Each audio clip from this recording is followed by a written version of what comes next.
మన ఫోన్ మన చేతిలో ఉంది కదా, అయితే మన డేటా కూడా మనదే అనుకుంటామా? కానీ నిజం ఏమిటంటే మన డేటా మన చేతిలో ఉండదు.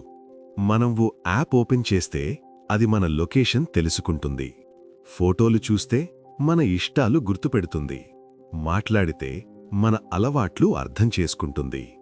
ఈ సమాచారమంతా ఎక్కడికి వెళుతుంది? పెద్ద పెద్ద సర్వర్లకు.